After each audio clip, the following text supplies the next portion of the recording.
miss. Hey, watch where you're going. Gotcha, you scallywag! You, off with you, missy, if you know what's good for you. And as for you, it's to the workhouse for loitering. That'll keep your upscotching off of my streets. Yeah, get him, copper! Percy, I've got a warrant for you. Did you better lock me up? Right, haven't you? Oh, spot if I don't. Why, I'm so sick of your kites a-flying, your ropes a-jumping, your laughs a-laughing. Why, you're a useless menace, that's what you are. Useless why? I'm just pushing our day's work. Special assistant, and look what I have to show for it. What? Missing something else. Percy, you thieving louse. Why? Quick! Hey, get back here. Oh, that's another one that's flown the coop. Why, Percy, when I get my hands on you... Go on then, kiss me if you can. Spot if I don't. Get back here. Percy! What was it? Hey, Percy, get back here. Get back here, Percy. You man. It's all right, Timmy. I think he's gone. But we'll wait here a bit. Just as to be sure. Polly?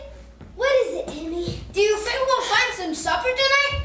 Of course we will. When we can, we'll cut over the cow cross.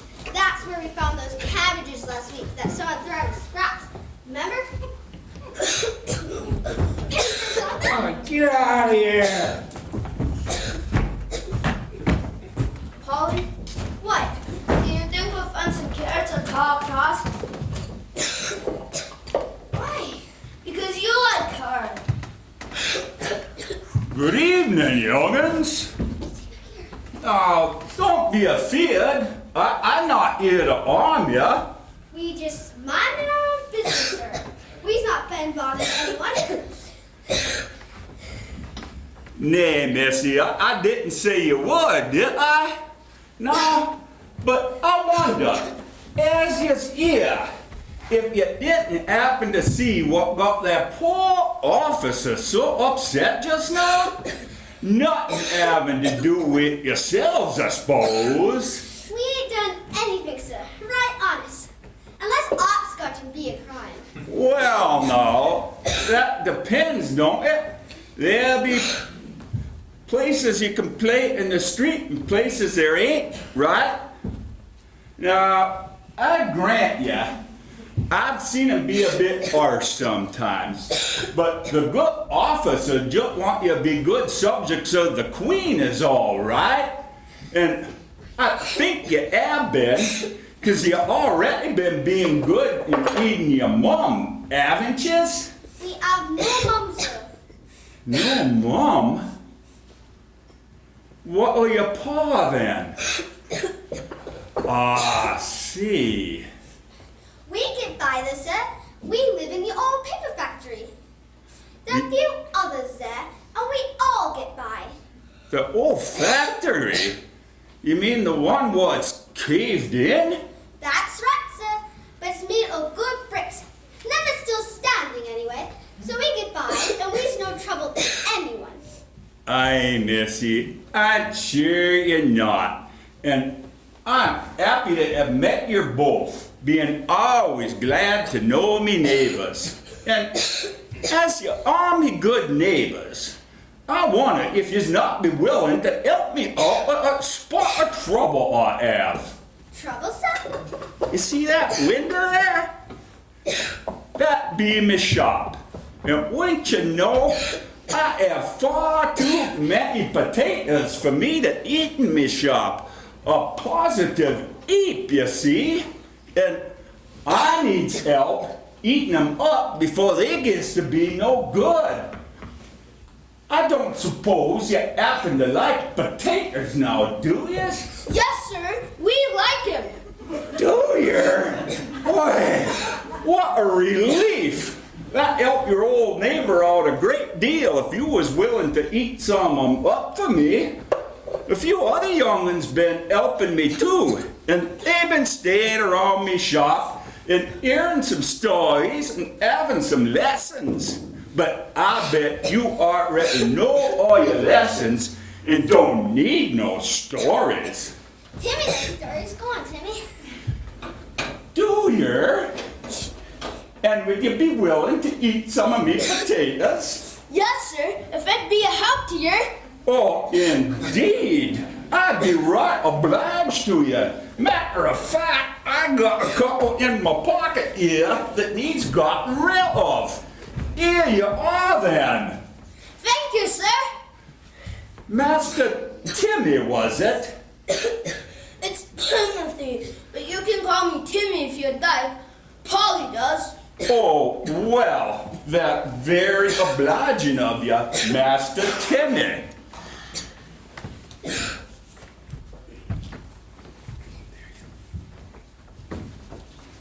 This place certainly is wretched. Certainly dirtier than any place I've ever seen.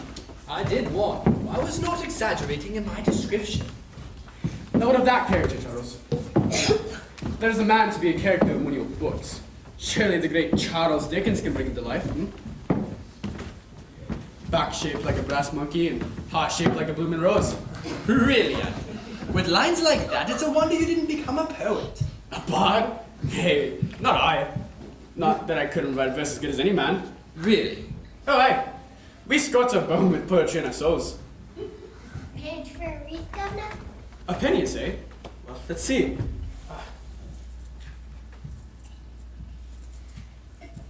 Here you are. Thank you kindly, sir. Happy Christmas. Hey, happy Christmas. What on earth are you going to do with that? I don't know. Perhaps I'll wear it on my head. Oh, look. Preposterous. Humbug. You've no Christmas spirit at all. Nonsense. I just know a horrible wreath when I see one. Well then, perhaps I'll hang it on my door. After all, as a poor Scottish bachelor, I'm mighty prone to pity from my neighbours. Maybe a poor wreath will make them feel particularly sorry for me, and they shall invite me for tea more often. You poor man with your country expectations. You have indeed not been in London long. Poor? Well, standing here I feel as poor as Her Majesty herself. I've always thought this country had great poverty in it. But this, to be shelterless and alone in the open country, crouching for warmth in the hollow of a tree, that is dismal indeed. To wander up and down the streets, where beds and houses are plentiful, knowing you are a houseless and rejected creature. No, Charles. I am determined that soon I will leave my teaching post to go into mission work entirely. Well, teaching is not an uninfluential position, Andrew. No, indeed, but it is hardly affluent. I feel I spend so much time trying to raise funds for the poor, I have no time to help them. Compared with what I wish I could do, I am useless. My dear friend, no one is useless in this world who lightens the burden of it to anyone else, however slightly. What, ransom? Puff Dad's fancy to slice your gob with us? I'm sorry, madam, but I don't understand you. Ha, madam, he says. She asked if you would care to join me for a drink. Oh, thank you, madam, but I don't partake in the bevy. Aye? What you planning on taking from us then? He says he does not take to drink. Don't drink. Come on, Mabel.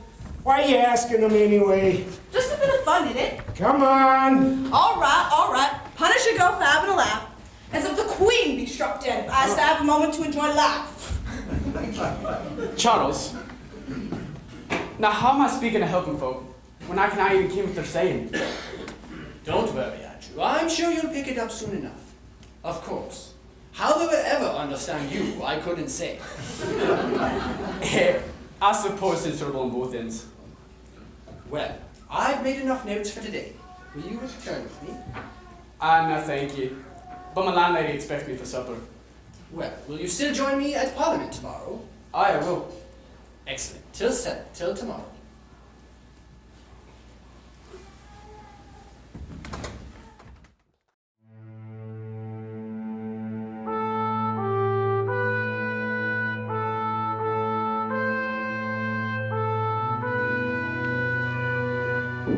And yet, quite apart from considerations of humanity, the state has an interest and a right to watch over and provide for the moral and physical well-being of her people.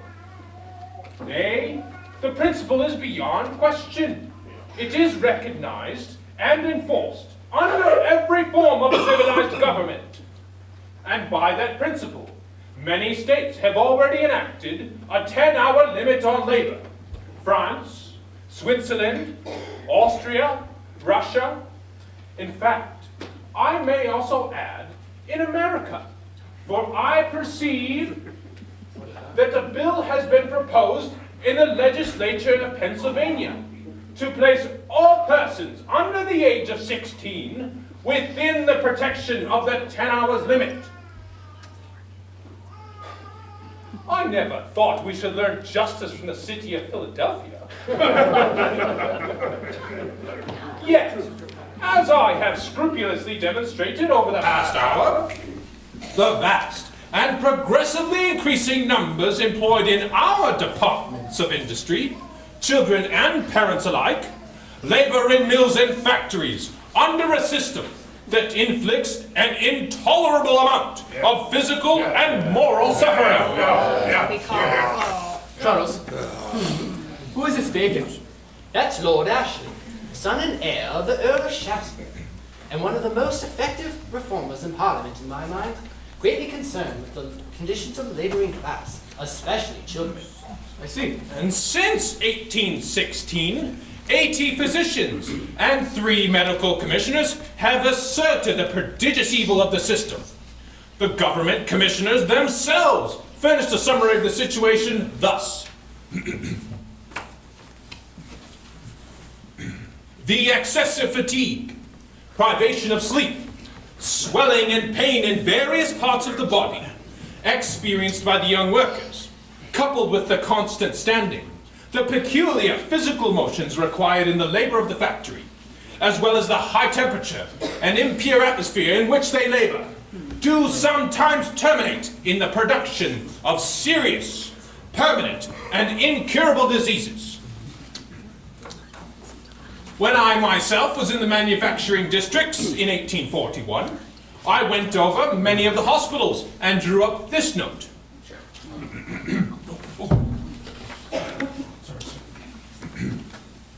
Wards were filled with scrofulous cases, which the medical men attributed to factory employment under all its conditions of great heat, low diet, bad ventilation, protracted toil, etc. Of course, in addition, those honorable gentlemen who have perused details of mill accidents will know that a large proportion of those accidents, particularly those we might call minor, such as the loss of fingers and the eyes and like, occur in the last hours of the evening, when the people become so tired, they absolutely get reckless of the danger. Hence arise many serious evils to the working classes. Yes. Dr. Hawkins, who has the authority of a large majority of the medical men in Lancashire, says in light of these circumstances, I am compelled to declare my deliberate opinion that no individual under the age of 18 should be employed in factory labor longer than 10 hours daily, while I would prefer the limitation of 10 hours for all persons who earn their bread by their industry.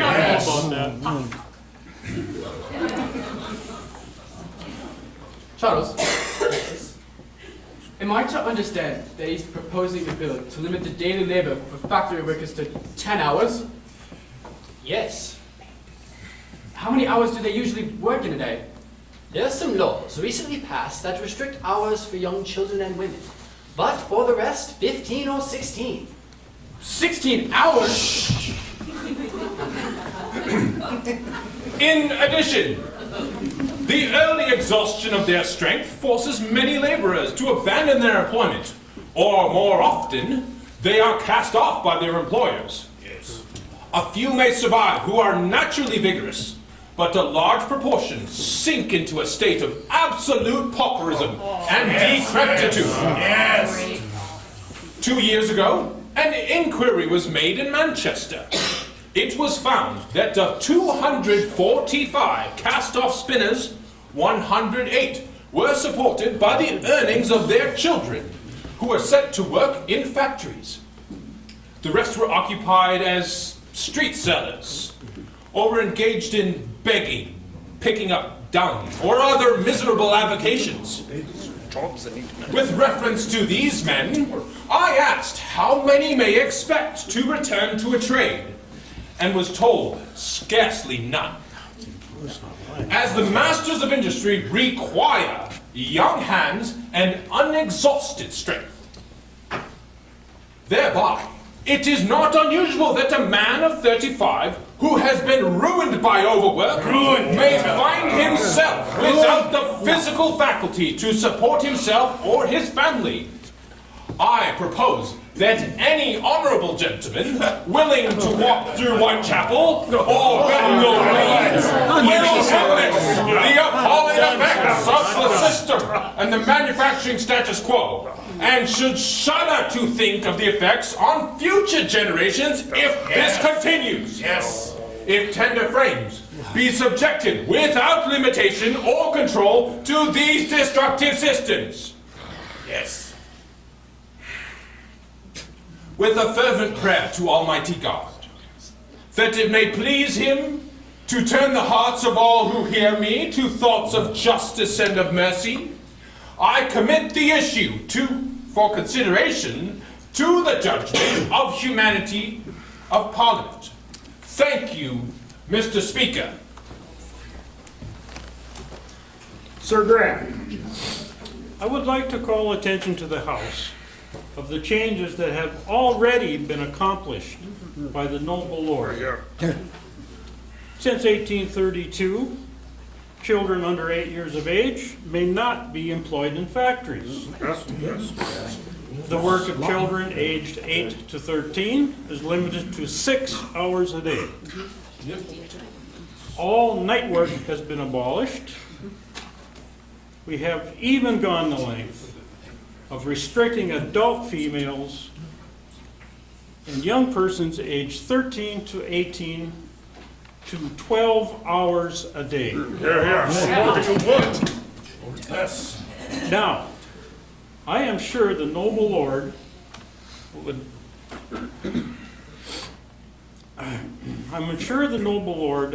would admit that to restrict the labor of young persons means virtually to restrict the working of the machinery itself to the same period of 12 hours. Thus, the practical result of our legislation is that in the 4 great staple manufacturers of cotton, wool, silk, and flax, it is not permitted by law that any man shall work his machinery for a greater period than 12 hours a day. And I must say that to interfere further in matters of capital and labor is a dangerous experiment in a country dependent for much of its prosperity on its commercial and manufacturing resources. Mr. Trelawney.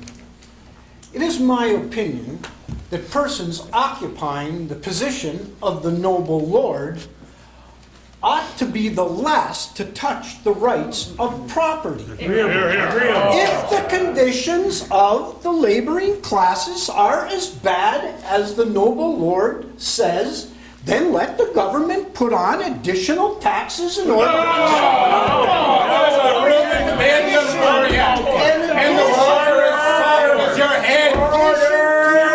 property tax if that is deemed proper.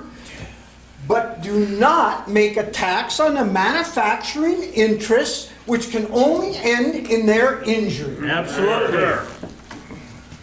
Mr. Cobden. Mr. Speaker, the regulations that have already been carried into effect at the Honorable Noble Lord's suggestion, as my honorable friend has already mentioned, have not produced the good the Noble Lord contemplates. On the contrary, many hundreds of laboring men and their families have been ruined to beggary and just ruined. Should this bill go forth, I trust that the facts and the evidence on the question will be fully looked into and discussed. At which point, the noble lord will realize it himself to leave the matter alone. Yes. Here. Mr. Calhoun, Might I imply that the honourable member from Yorkshire has been fast asleep for the many hours to disregard the fact that 2/3 of my noble friend's speech consists of a statement of evidence and fact. Been taken care of. To inject any more, and we may suffer much the fate of listening to some speech in the American Congress, where a blowhard gentleman might occupy the floor of the assembly for nigh on a week. Mr. Cogman, I have no doubt that the evidence presented by the noble lord was very full and very elaborate. It was. But there is also such a thing as very full and very elaborate garbling of evidence. Mr. Hume, Sir, I will repeat, as I have before on many occasions, that industry and capital ought to be free. Agreeable. If the 10-hour system is profitable, then owners of industry may adopt it by their own choice. But no individual should be restrained except on the single rule of doing his neighbor no injury from exercising his right over that which he possesses. And on that principle, I object to the noble lord's proposition. Mr. Calhoun, Mr. Speaker, I must remind the Assembly that my noble friend was scrupulous and indeed in exposing the many and egregious injuries sustained by victims of this system. And therefore, any man who claims the policy of doing his neighbor no harm ought to be in favor of this measure. Mr. Fielding, Mr. Speaker, the communist and everyday experience is sufficient to convince that a child of 13 years of age is not capable of sustaining the toil of a fully grown man. I would like to ask the honorable members of the opposite if they would like their own child, 13 years of age, to be dragged out of their bed for 5 o'clock in the morning for 14 or 15 hours a day. Is this sort of slavery to be continued? Slavery? That to protect labor is to interfere with the rights of property. Was that not the hackneyed argument when it was appealed to abolish the slave trade? We must not advocate the protection of property of labor without taking into consideration human beings. Sir Graham, I would like to ask the noble lord how labor and capital are to be protected under this proposed bill. Lord Ashley, I shall, for the present, leave to others that part of the question with regards to trade and commerce, and keep myself only within the bounds that I have always observed in discussion of this subject, and touch only on the physical and moral effects on the well-being of the work people that are caused by the industries. Mr. Trelawney, I wonder by his response if the noble lord opposite has not duly considered the implications of the bill to the class it so deeply affects. Of course, that would not be surprising, since it is perhaps not in the honorable country lord's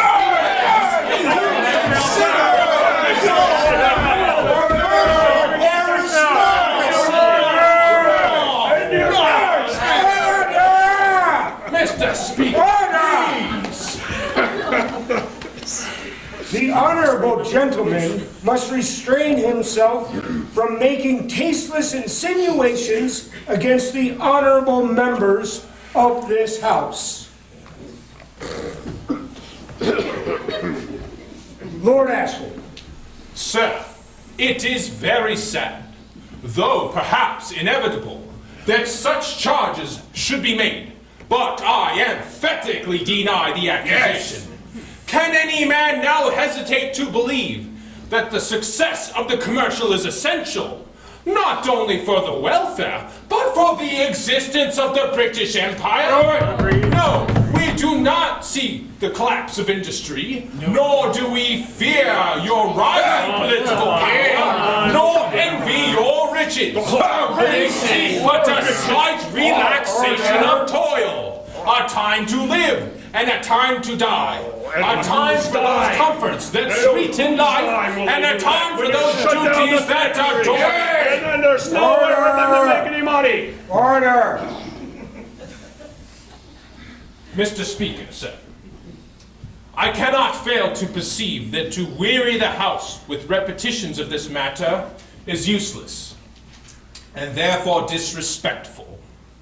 I withdraw my motion, but only to wait for fairer times and more propitious hearts, for I am fully convinced that if this now mighty nation is to sustain its independence and its glory and its power, then the council of thinking and unselfish men for the religious and social improvement of all classes of the realm must eventually and abundantly prosper. God save the Queen! Hear, hear! Very well. Your motion is withdrawn. As it is 3 o'clock, Sir Graham, I move to adjourn. the question of this house is to adjourn. Of that opinion? Aye. On the contrary, this house is adjourned. Lord Ashley is certainly a powerful speaker. When he's staring down a hall of MPs, certainly. But you may find him less of a lion when I introduce you to him.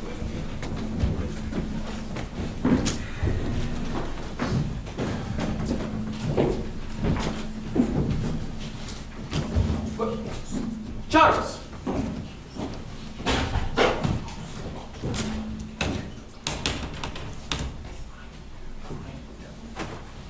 Knight, you can't mean to introduce me to him. Why? Didn't you say he was Lord Ashley? Yes? Whose father's an heir? Oh, come now. Don't tell me you're shy of his peerage. Nay, he's got as nice shot if any man. Well then. But it's just I know you London folk have fussy rules about these things. And I won't have it said I imposed on any man who did not wish to make my acquaintance. Ah, there he is. Lord Ashley. Charles! Oh, don't worry, Andrew. Lord Ashley may have blood as blue as a peacock's feathers, but bleed the man dry and you won't find a drop of conceit in those veins. Besides, he wishes to make your acquaintance. I spoke with him last week. Well, you might have said. Lord Ashley. Mr. Dickens, taking notes again, I see. As ever. Lord Ashley, may I introduce Mr. Andrew Provan? Mr. Provan, how do you do? It's a pleasure to meet you, Lord Ashley. Provan. Scottish? Aye, it is no secret. Well, what brings you to London? Well, it's just that God has seen fit that I come here to work in the mission work. I come here to raise funds to give... Mr. Director, what is my line? Just that God has seen fit to have you serve the many unfortunate That's right. poor in this city. Just that God has seen fit that I serve the many unfortunate poor in this city. Although as yet, I do not believe I am doing them much aid. Well, I'm sure you do yourself an injustice, sir. Still, I can appreciate. Many noble efforts may seem inadequate in the face of so much need. You seem to be leading quite a noble effort for yourself. I had the honor of hearing part of your speeches now. I learned a great deal, in fact. Yes, the 10 hours bill. This is the 7th time I've introduced it into the House. I begin to feel I'm not up to the task. Nonsense. It is surprising to me that there seems to be so much opposition to your proposal. Well, there are plenty who would support it in principle. But you will find fear drives conviction as much as anything else. And it's easier to stand aside from the charging bull of industrialization than to risk its horns for the sake of those it's trampling over. Still, perhaps they are right to say, I have not duly addressed the implications of the bill on the commercial class. No doubt it's something you'll remedy in your next speech. Yes, no doubt I'll have to. May I ask, Lord Ashley, what brought you to Parliament? I have taken political life because I have, by God's blessing, many advantages of birth and situation, which, although of trifling value if unsupported, are yet very powerful aids if joined to zeal and honesty. It is here, therefore, that I have the chief way of benefiting my generation. And is that your utmost aim? I want nothing but usefulness to God and my country, and to die in the knowledge of having advanced happiness by having advanced true religion. My Lord Ashley, please excuse me, Mr. Dickens, Mr. Provon, but Lord Liddell is awaiting for you. Oh, thank you. Mr. Progan, pleasure. I thank you for your time, Lord Ashley. Mr. Dickens? I think I can learn a few things from your friend, Charles. Yes, I think many men could. Now, come on. Listening to Parliament puts me in mind for a strong cup of tea. Would you join me? Never say no to that.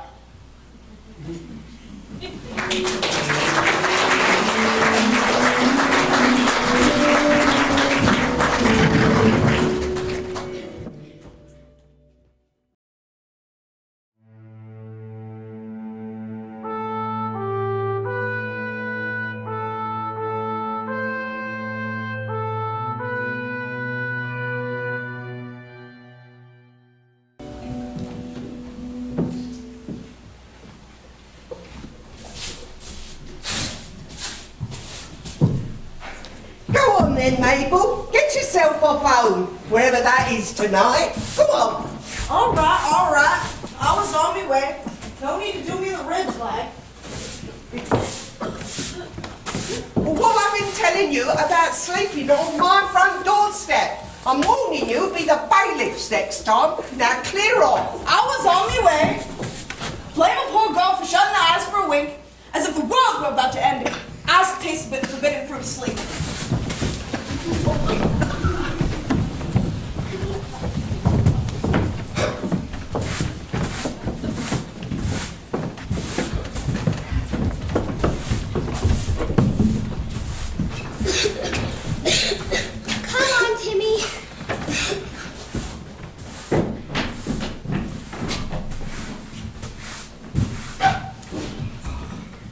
Begging your pardon, madam. Oh, God. What do you want then? Would you be good enough to tell me why there's so many children pouring out of that tiny corner shop? Oh, you be meaning John Pound's shop. He's taken a fancy to keeping a school, he has. A school? Yes, if you can believe it. He takes in all them raggedy young'uns and he teaches them up right and proper. All the while cobbling away, he does. He's a right rare soul, is John Pounds. And right peculiar, too. Indeed. Most peculiar. Yeah. They don't look like much, but some of them, what's outgrown his school, would have you thinking that they've been brought up in a proper lord's manner, you know. All posh like. But, yeah, that's the way he is. Then what is the tuition of such a school? That's a fine question, isn't it? None of these little uns have got 2 farthings to rub together. Then who is the benefactor? Benny what? Benefactor? Someone to cover the costs of such an enterprise. Oh. Surely someone must. You've got the wrong end of the stick there, mate. He won't take nothing for it. He says there's been a couple of blokes who tried to give him a bob or two to help him along like that. He says he seeks out they's with no bread and honey, and he says they's the ones for me. And that is him there in the window? Yeah, that's old John. Yeah. He was a lad of about 15 or so when he had a terrible accident at the docks, he did. Yeah. Nearly killed him by all accounts. Just messed his back up, something awful. And, well, he's been a cobbler ever since. That must be, what, nigh on 50 years by now.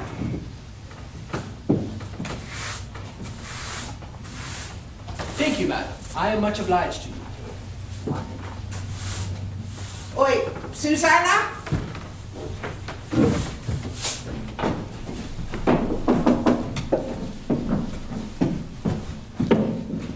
Oh, can I help you, sir? Yes. That Is it your boots need mending? What? Have you come to have your boots mended? No. I was hoping to inquire after your school. School? Yes, I've been given to understand you keep a school in your shop. Oh, I don't know as I must call it a school. Oh? What would you call it? That, I tell you, if you don't mind speaking the nature of your interest. Of course. Forgive me. I venture to call myself an author. Charles Dickens is my name, if you have happened to have heard of me. I often gather materials for my writings by taking walks in the city and marking things of interest, such as a brood of children proceeding from a cobbler's shop. A writer, you say? Charles Dickens. That name does sound something familiar. Perhaps you have heard of the Pickwick Papers, a novel I published last year. Aye, that's where I heard you then. Started as a series in the paper, didn't it? I quite enjoyed that when I gets the chance. Pleased to meet you, Mr. Dickens. My own name be John Pound, but you can call me John. To write is a most important profession, Mr. Dickens. You've the power to open up worlds and reveal the depths of the human art, a most important profession indeed. That said, I myself am an open book, and you're free to come in and have a look about the place. I'll get that William put the kettle on. I'm much obliged to you. Are you writing anything now then, Mr. Dickens? If you don't mind me asking. I am working on another novel, as it happens. It's about a boy, Oliver, who I would imagine is rather like any of the boys I saw descending your shop earlier, in fact. It's all right, those lads. Each child shows much promise, don't they? As if the Almighty itself has started a seed that, if properly tended, will grow up to be a mighty oak, a fountain of blessing to this world, and resilient to the storms of this life. You certainly seem to be tending quite a few seeds. However did you come by so many? Little by little, I suppose. It all started 20-some years ago. My own nephew couldn't walk, you see. His name was Johnny. His leg bones weren't right, all crooked and turned in like. 'Twas very hard on the parents, very hard indeed. So I felt the desire to offer to keep the child, as the Lord had impressed upon me the value of him. So you took him in? Aye, that I did. And I credit that boy with keeping me young and vibrant by keeping me busy, mind and body. I'm 70 years old, if you can believe it, but I feels young. Yes, caring for a child can have that effect.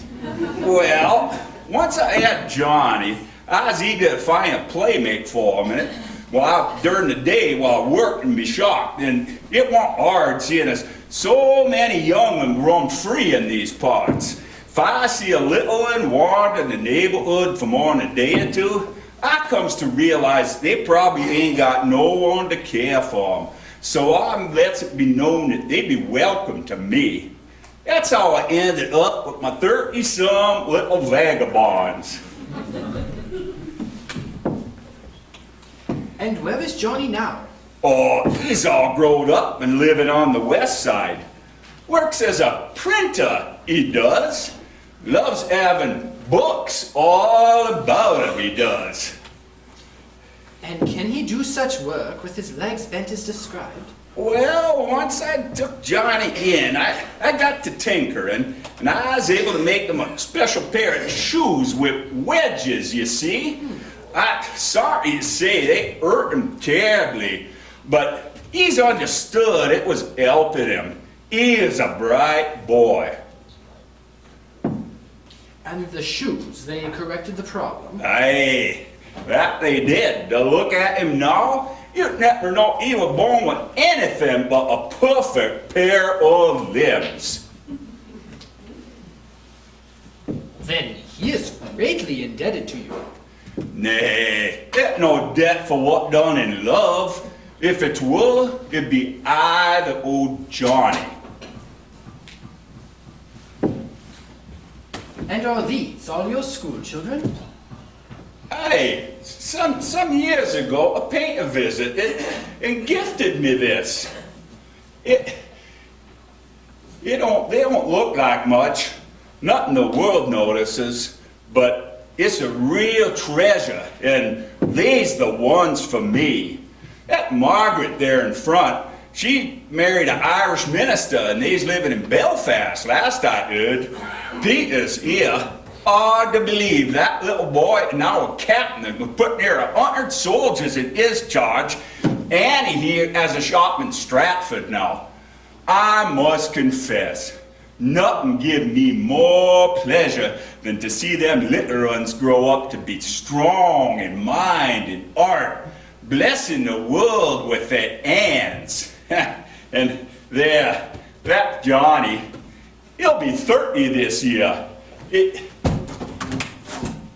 When he's grown up, I was able to take in another. I took in young William here when he was at the toddling age. He's a good lad and a great help. Well, I do not wish to further presume upon your time. I thank you for being gracious to my intrusion. My door is always open to you. I'm pleased to hear your pen will be giving voice to them like the young Oliver. Lord knows there'll be far too many of them, and it's far too easy not to see them at all. Well, God bless you, John. God bless us all, Mr. Dickens. Everyone.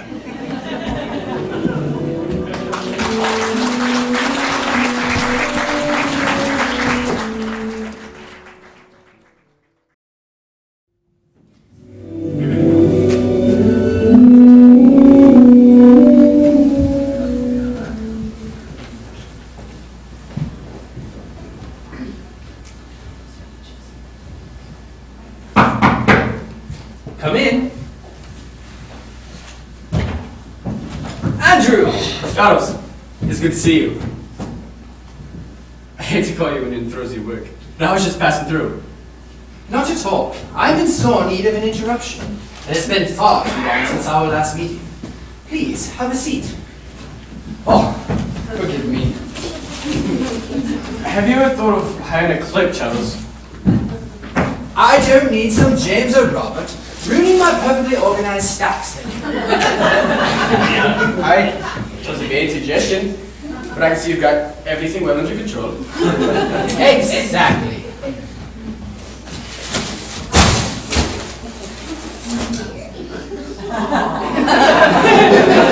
Would you like to read a bit of Oliver Twist? Would that be in the book? Yes, and I dare say you'll recognize a few of the settings. Here, read this. Right here.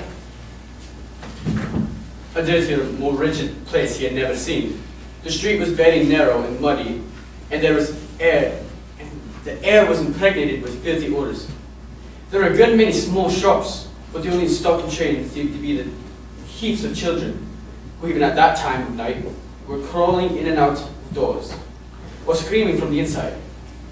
The sole places that seemed to prosper amid the general blight of the place were the public houses.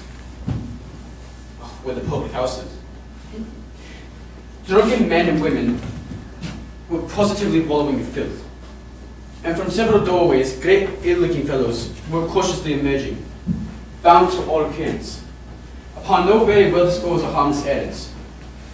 Aye, 'tis where we were. That's field lane to a T. And your characters, they find themselves in this ditch of deprivation, do they? Yes, but not without hope. I would like to believe that there is never a circumstance in our lives that is without hope. In fact, the other day in this miserable place we speak of, I came across... Yes? Forgive me, Charles. I thought you gentlemen might like some tea. Thank you, my dear. Papa! Henrietta, you know you should not disturb your father when he has guests. Go play with your brother.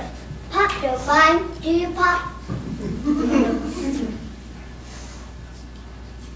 I never mind. Come, Kate, no need to scold. Will you come read to me out of my special Bible? Special Bible? He's written a children's Bible for the little ones. You want me to read to you now? Yes, now. Now would be different. You see, I have a guest. You can read to both of us. But ask me again later tonight, and I promise I will read you a story.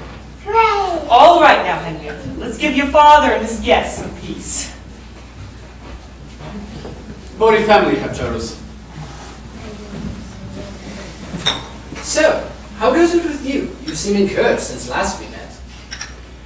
I find myself in a good routine, let's say. I've been working with the church near my humble life, and they bring wee children in from the poorer areas for Sunday school, and some older lassies in the evening for sewing lessons. But still, I feel like we're missing the poorest of poor. Tell me, Andrew, what are you doing Saturday morning? Aye, well, look on you and say you're about to tell me. Do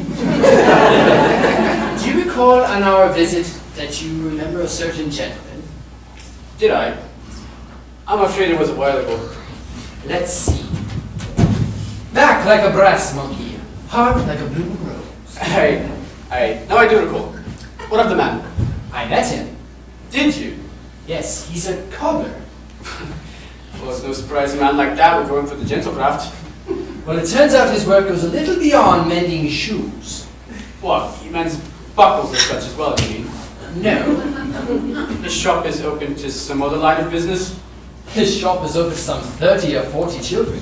What, he mends children's shoes, do you mean? No, it's a school, Andrew. What? Well, he says he wouldn't call it that, but I don't know another term for it.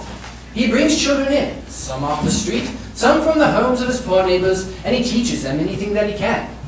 Reading, writing, arithmetic, scripture, all while sitting at his bench going about his trade. Nay, a cobbler. And if it bears mentioning, one who is 70 years old. Now, you're not telling me about one of your characters and one of your stories, are you now, Charles? If you're free Saturday, you can come see for yourself. Well, I shall have to be free, since it's something I can hardly believe apart from seeing with my own eyes. Excellent. You may meet us there. Us? Lord Ashley has already agreed to join me. Lord Ashley? To visit Field Lane? Yes, he never misses an opportunity to acquaint himself with the realities of life for all classes. And he's very intrigued by the idea of Mr. Pounds' school. children and their education being central to so many of his efforts. I see. And how is our friend in Parliament? Persistent as ever. In fact, the House just voted on a second reading of his 10-hour bill yesterday. Really? Yes, and you should have been there. Mr. Cogden made the mistake of interrupting Lord Ashley's speech to tell him that it was not the business of the House to interfere in such matters. To which Lord Ashley responded, "Mankind is our business. Common welfare is our business. Charity, mercy, forbearance, benevolence, all of which are our business. These acts of Parliament are a drop of water in the comprehensive ocean of our business." My friend, you could have heard a pin drop.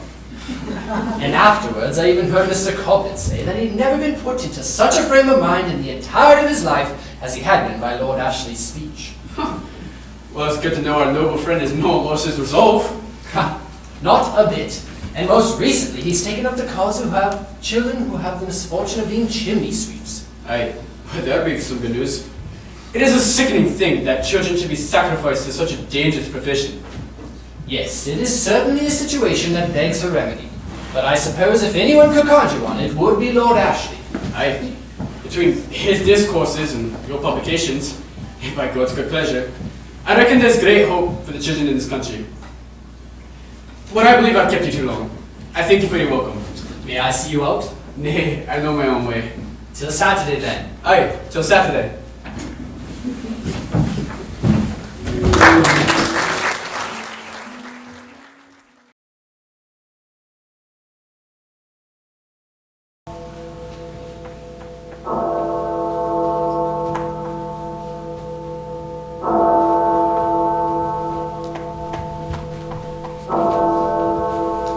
His shop is just there. Are you sure it's not a little early, Charles? The sun has barely shown itself. It was his preference. As you can imagine, the man gets quite busy during the day.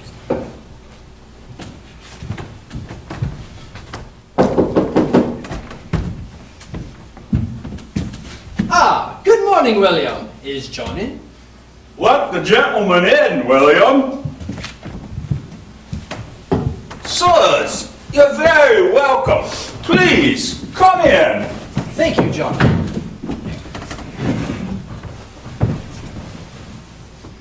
Andrew Probit, Lord Ashley, may I introduce Mr. John Pounds? Bring some tea, won't you, lad? These men are very interested in the work you do, Mr. Pounds. You, sirs, don't seem much like the type to learn the cobbling trade. I think your other work, John. Oh, with the little uns, you mean? Oh, well, right then. I'm a teacher myself, Mr. Pounds. And I can imagine this room big enough, this place big enough room for a school of parents. Did Charles say you had about 30 coming in during the day? Aye, thereabouts, no doubt. Maybe 40 on especially cold days. It don't look like much, but they finds ways to fit in.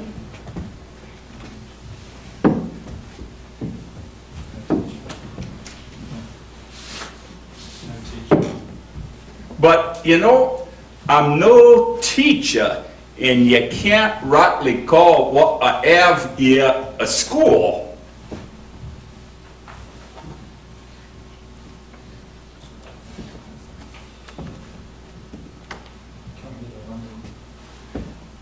I've come here to London to help in the mission work here. I raise funds to give to places like this that can use the money well to save the poor. I can imagine we can help you with your books or expanding your room. Oh, I have no need for all that. Everything has been supplied by the Lord himself as the needs arise. I have a few who brings along extra food and clothing, which does bless the little ones wonderfully, but my own work supplies for all of my needs, of which I ain't got many. But surely you can use more room. If there's space behind your shop, we can move the wall back there. Perhaps we can build a third floor and move your room up there and use the second floor for a classroom for the older parents. I don't know about all that. But sir, with all respect, seeing as you've grown your influence so quickly here, you ought to accept the help. We could even bring in a couple more teachers to help you. And I reckon we could double, triple the number of students. You'd be much more comfortably supplied, I can assure you. Now, hear me, lad. Andrew, is it? I tried to tell you, Andrew, I'm no teacher. I be a cobbler. Now, from living 70 years on this earth, I have bits of learning I share with my little vagabonds. But I's not the one for a proper school. But, sir, Mr. Proven, there's no need to rush things. It is good that each man chooses his profession based on the skills that he has. I perceive that Mr. Pounds is no ordinary cobbler, and he is a very good cobbler at it. He knows his situation and the gifts that God has afforded him. Andrew, don't you worry yourself. If the Lord has seen fit to use the likes of me to be a small light in this world, imagine what he can do with a man such as yourself. He won't let you miss his plan. I hope you're right, Mr. Pounds. He's always right to tell a man to trust in God. Ain't that so, Lord Ashley? Mr. Dickens, I've been thinking since your last visit, and I want you to take that painting with you. I couldn't possibly. Nay, I insist. I know every face on this painting by art, and I couldn't forget them even if I tried. I want you to have it. I reckon it got more work to do in the arts of others than it can more do for mine. There be my little vagabonds.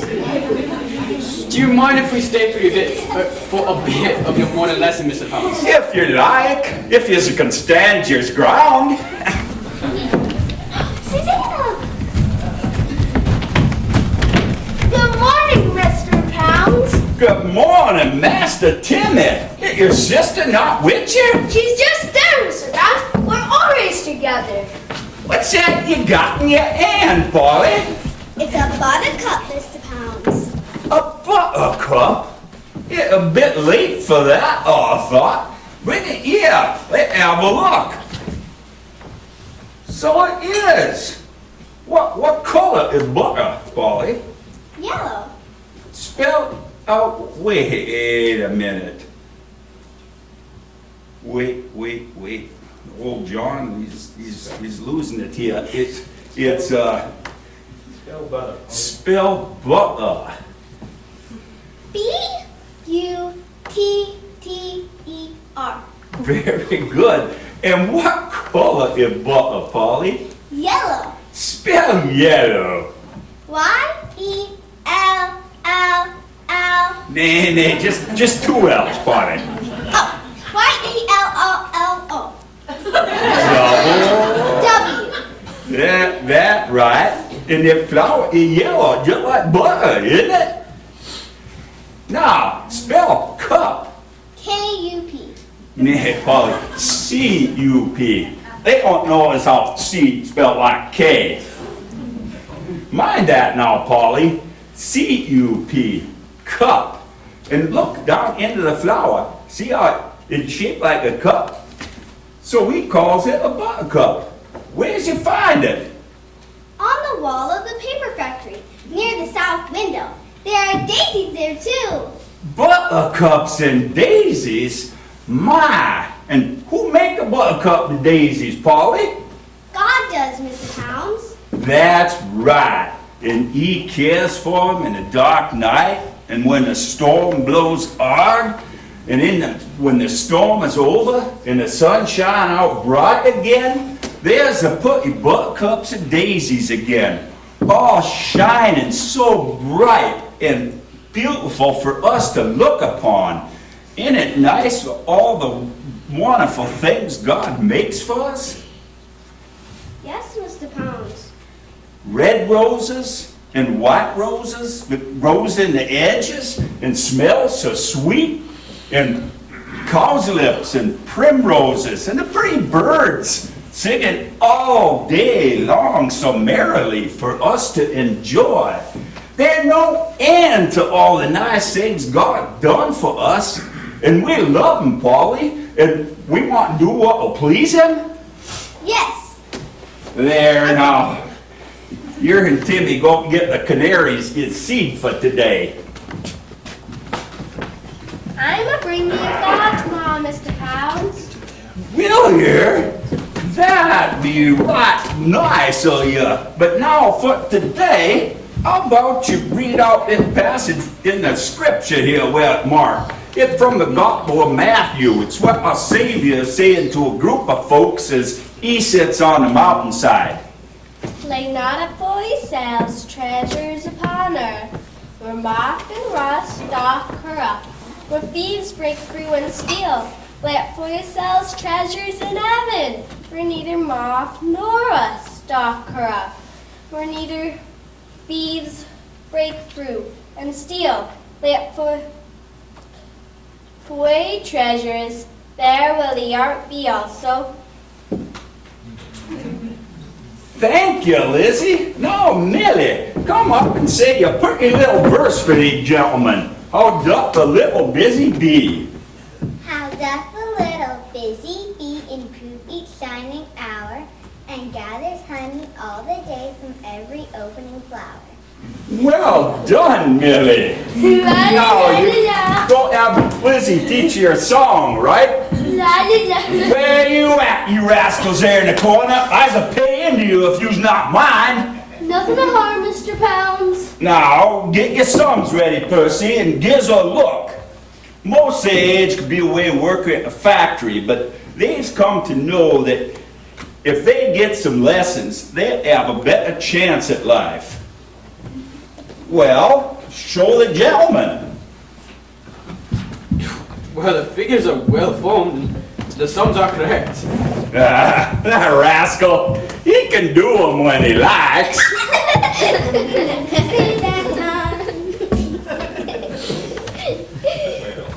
Mr. Pounds, Hey, little Timmy. is William going to church with us on Christmas? Hey, Christmas some weeks away, ain't it, Timmy? But I reckon he will, just like he does every Christmas and every Sunday. What made you think to ask me that? Because he's a cripple. Aye, that he is, what all that?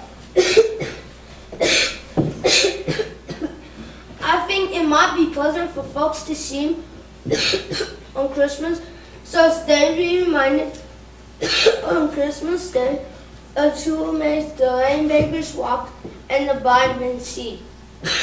I reckon that just might be, Timmy. That just might be. John! John! It's Charlie. He was up at the chimney for oil yesterday when it collapsed on him. We couldn't get him out for over an hour. I know as he comes here for someone to take care of him. Hey, I'll fetch a doctor. No, allow me. My carriage is just down the lane. Mr. Dickens, I might have need of you. Of course. Go on, get him upstairs to my bed. Mr. Probin, will you give him a hand? Yes, I will do what I can. Is Charlie gonna be okay, Mr. Pounds? I don't know. Is he gonna die? Charlie is a strong lad. I don't think we need word about him. But we should always pray, for it is God Himself who holds our lives in His hands, you see. And He knows the day we're born, how many days we each have to live. And He gives us strength to live each day unto Him. And when the day comes for us each to die, as it will, He won't forsake us, because He's promised that everyone who believes in Jesus and know Him as Savior and Lord will receive a place in heaven. Is heaven much like your shop, Mr. Pounds? Nay, Timmy, heaven's a much better place than where we are. The best part is, it's a place where God Himself lives. Do you believe in Jesus, Mr. Pounds? Aye, Timmy, with all me heart. Me too. That means one day we'll both be in heaven together. Golden! Hey, Timmy, and all the treasure in the world couldn't make me happier than knowing that.